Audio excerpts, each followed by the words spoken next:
Lihim na pinakikiramdaman ni Luis ang kilos ni Rodel at kung pagmamasdan niya ang payapang-payapang anyo ng asawa niyang nakapikit, tila gustong isipin ng babae na baliwala rito ang natanggap na tawag ni Charmaine kanina. Sana nga, Rodel. Sana nga. Lihim na hiniling ni Luis. Dahil kung sakaling totoo na may inililihim ka man sa akin, hindi ko alam kung kaya kong tanggapin. Pagkaway pinikit na rin ng babae ang mga mata at umunan sa braso ng asawa. Damn her! Hindi ako makakapayag na sirain niyang bantayog na binuo ko sa aking pamilya. Bukas na bukas gagawa ko ng hakbang para lamin ang katotohanan. Gigil na bulong sa sarili ni Rodel habang nakapikit ang mga mata. Isang balak ang binubuo ng lalaki sa isip. Zandra Valmadrid ang ibinigay niyang pangalan sa akin. Tiimbagang nawika ni Rodel kay Randy. Saglit na natigilan ang binata nang marinig ang pangalang binanggit ng kaharap. Zandra Valmadrid. Lihim na usal niya sa pangalan nito. Narito ang kanyang birth certificate. Bahala ka mag-imbestiga kung sa nakatirang babaeng yan. Nilapag ni Rodel sa mahogany table ang papel na iniwan ng isang araw ni Zandra. Alamin mo ang lahat ng bagay tungkol sa kanya. Yes, sir. Masiglang wika ni Randy pagkaway dinampot niyang birth certificate.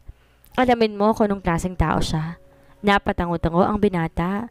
Hindi pa man ay nakadama na siya ng excitement. Ngayon may dahilan na siyang seryosohin ng paghahanap sa babaeng nakabangga ng kotse niya.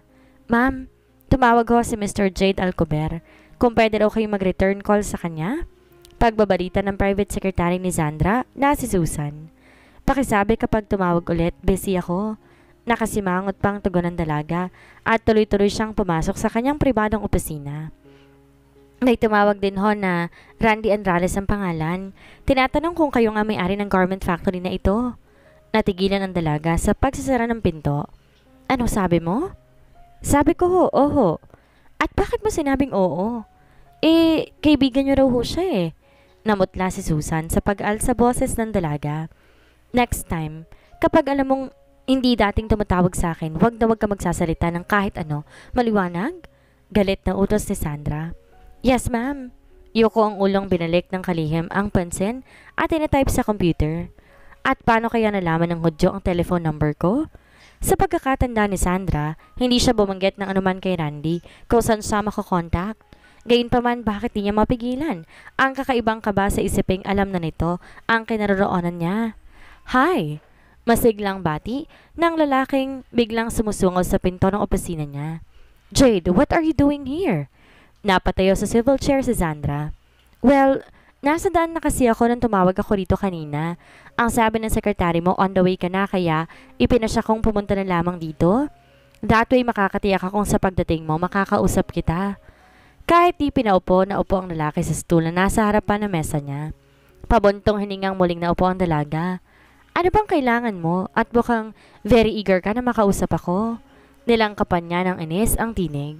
Well, my birthday kasi mamaya at sa bahay gusto sana kitang imbitahan. Jade, marami akong ginagawa at siguradong mamaya gagabihin na ako pag uwi. Pagdakay protesta niya. Sandali lang naman yon, Sandra. Gusto ko lang talaga na makilala ang mama mo. Siya kasi ang may birthday at nais ang makilala ang babae na nais kong pakasalan. Walang gatol na wika ni Jade. Tila sasakit ang ulong napatatop sa noo ang dalaga. Jade, kahit kailan, hindi kita binigyan ng false hope na papakasal ako sa'yo, hindi ba? Alam ko. Masigla pa rin ang tinig ng lalaki. Lalo nag-init ang ulo ni Sandra. Kung gayon, bakit ipapakilala mo ako sa iyong mama bilang babaeng pakakasalan mo? Dahil naniniwala akong lahat nakukuha sa tiyaga. Napapailing na lamang ang dalaga. Spare me, Jade. Wala sa bang plano ko sa buhay ang mag-asawa. Sandra, ano ba naman ang iniaayaw mo sa akin? Mayaman din ang pamilyang pinagmulan ko. Bukod doon, gwapo rin ako at maraming babae naghahangad na mapansin ako. Bakit ayaw mo sa akin? Jade, yan ang isa sa dahilan kung bakit ayoko sa'yo. Mayabang ka. Bukod doon, hindi ka namimili ng lugar kung saan ako didigahan. Imagine, narito tayo sa opisina, ginigit mo pa sa akin ang sarili mo? Bahagya niyang nilakasan ng boses upang ipahalata dito na iritang-irita na siya. Tila tinalaban na payokong lalaki, nilalaro-laro ang sariling daliri. I'm sorry, kasi naman di rin kita inabutan sa inyo eh. Tila naman nakadama ng awa si Sandra sa naging anyo ng kaharap. Gayon pa may pilit niyang inignora iyon. Iyon ay dahil lagi nga akong busy. Alam mo naman, bako dito sa garment factory. May textile mills din ako sa Laguna, hindi ba? At iisang katawan ko para sabay pamahalaan ang mga negosyong naiwan ng mama ko. Kaya nga kailangan mo ng isang makakatuwang sa buhay.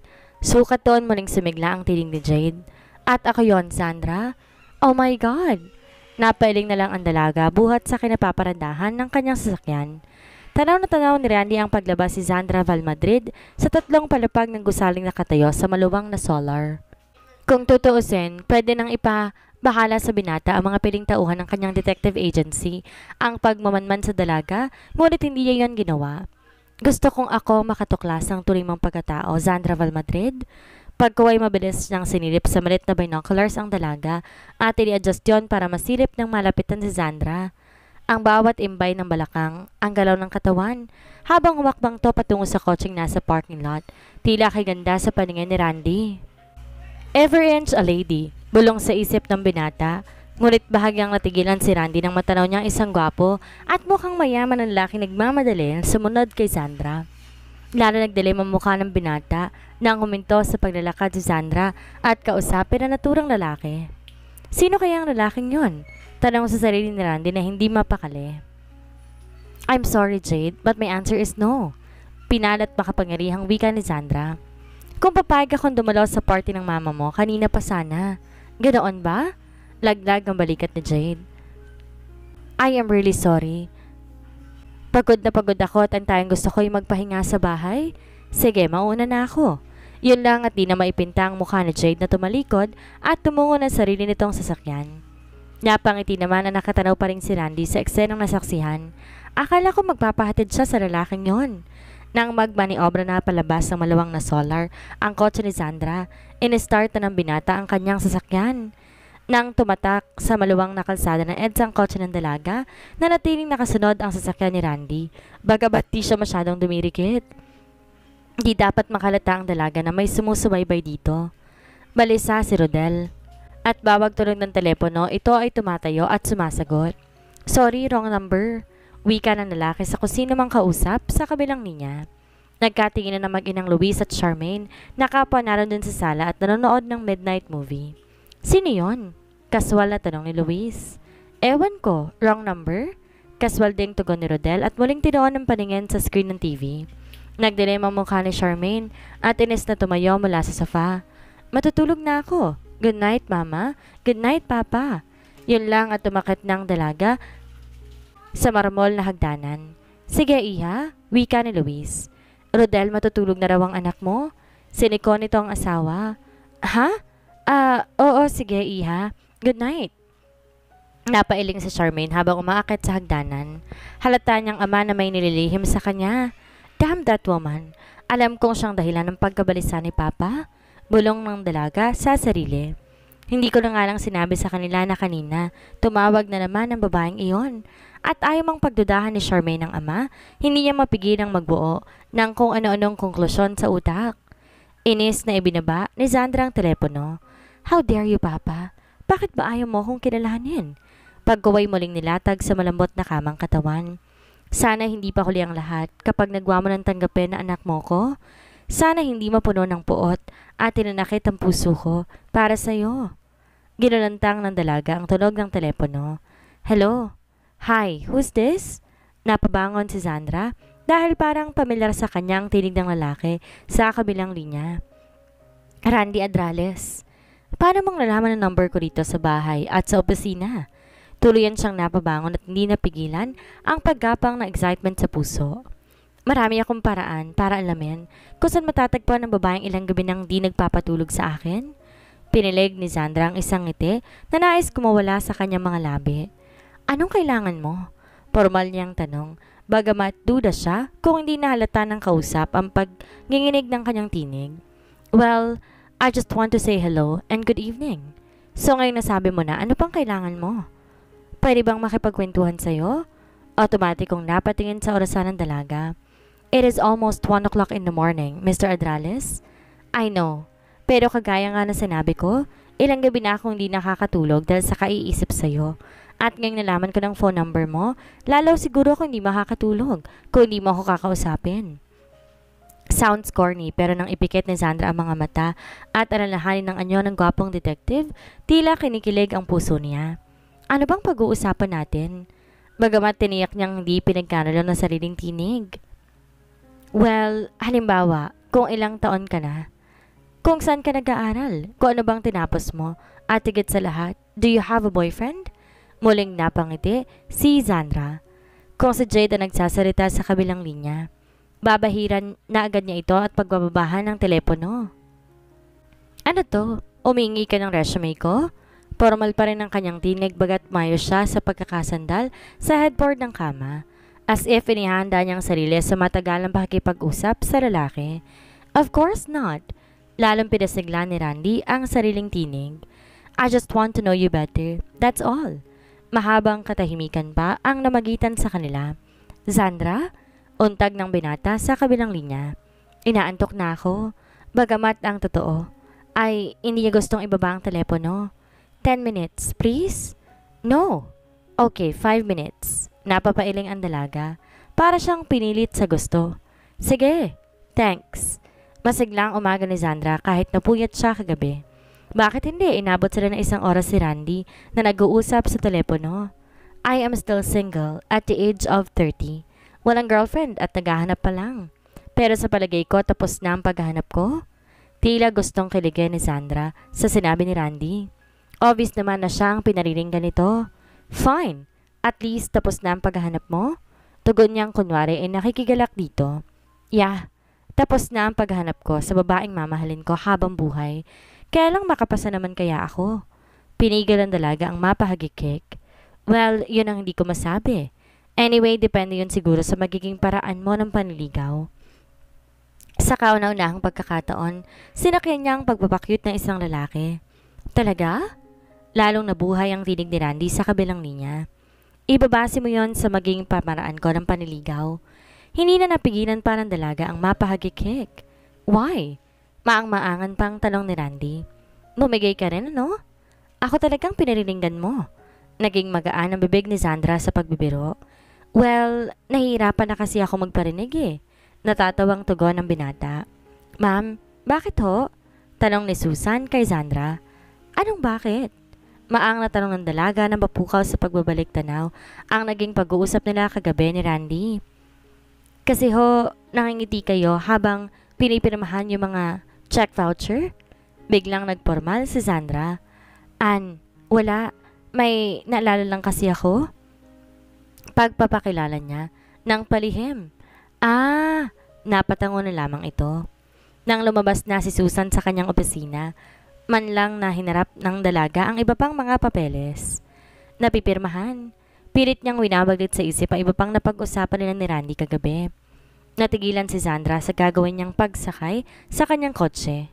Wearing faded jeans and white sports shirt, tunay na makapigil hininga ang kaanyuan ni Randy na ngayon ay papalapit na sa kanya. Hi! Nakangiting bati nito nang ilang hakbang layo sa kanya. Hi! Mabiglang nataranta ang dalaga. What are you doing here? Well, ngayon ko na sana sisimula ng panliligaw na sinabi ko sa iyo kagabi. Walang gatol na tugon ng binata. Ha? How about dinner? Almost 7 o'clock na, hindi ba? For sure, gutom ka na. Isa pa, ma-traffic ngayon at may stranded ka lang sa kalsada. Pero, please? Natagpuan ni Sandra ang sarili sa kauna-unahang pagkakataon na nagpa-unlock sa paanyayan isang bagong kakilalang lalaki na maghapunan. Ang sipag mo naman. Sarili mo ng garment factory yon ay nag-overtime ka pa. Wika ni Randy habang sinisimsem ang kape sa tasa. Kailangan eh. Tugon niya habang yumuyuko upang hindi masalubong ang mga mata ng kaharap na walang puknat sa pagtitig sa kanya. Walang ibang magmamalasakit sa negosyong naiwan ng mama maliban sa akin. I see. Anyway, how about your father? Wala na rin ba siya? Natigilan si Sandra. No. Bahagyang nagbara ang lalamunan niya. Buhay pa siya at sa kasalukuyan ay maligaya sa piling ng ibang pamilya nila. Hindi maunawaan ng dalaga kung bakit nagawa niyang sabihin niyon sa kaharap. Si Randy na may natigilan. Naalala nito si Rodel Valmadrid. Anyway, ayokong pag-usapan siya. If you don't mind. Pinilit niyang magpormal. Oh, sure. Anyway, hindi naman na mahalaga iyon. Muli siyang ngumiti. Ikaw, nasaan ang parents mo? Pagkaway tanong ng dalaga. Nasa Cebu na sila at pagkaway, may kaunting kabuhay na tinasikaso ay na rin nilang maglulong-lungsod. Talaga? Masyado kasing conservative ang mama at papa ko. Gusto tahimik at maaliwalas ang paligid. Dito nga naman sa Maynila, magulo at polluted ang hangin. How about your brothers and your sisters? Narito ba sila? Hindi na napigilang tanong ng dalaga. Nag-iisang anak ako. Napatango siya. Marami pa silang pinag-usapan ni Randy at sa ilang oras nga na magkasama sila ay pakiramdam ni Sandra kilalang kilala niya ito. Good night. Paanas na wika ni Randy nang pigilin nito ang braso sa pagpasok nito na si Sandra. Good night. Dahil hindi inaasahan, bahagyang nauyot sa pagkakatayong dalaga at napahawak sa dibdib ni Randy. Mauulit pa ba ang ganito? Walang kurap ang mga matang tanong ng binata. Why not? Pilit niyang iniignora ang kakaibang atmosfera na nadarama sa paligid, siya at si Randy. Sa harap ng pinto ng kanyang townhouse at sa bahagyang madumi na kapaligiran ng tayong tinatanglaw ay ang ilaw sa posting nasa hindi kalayuan. Ay bago sa kanyang karanasan. Thanks! Binitawan ng binata ang braso niya. Muling umakina na papasok sa pinto si Sandra. Sandra? Muling tawag ng binata. Yes, can I kiss you good night? Natigilan ang dalaga. Ano nga bang isasagot niya? Ano ba ang kanyang iisipin? Papayag ba siya? Sugod-sunod na dumating sa utak ng dalaga ang mga katanungang iyon. Bakit? Ang tayong katagang namutawi sa mga labi niya. Para mahimbing ang tulog ko. Buhat sa mapusyaw na liwanag ng ilaw ay naanino ng dalaga ang ngiti sa mga labi ni Randy. Gayunpaman niya maramdaman na binabastos siya nito. Pwede ba?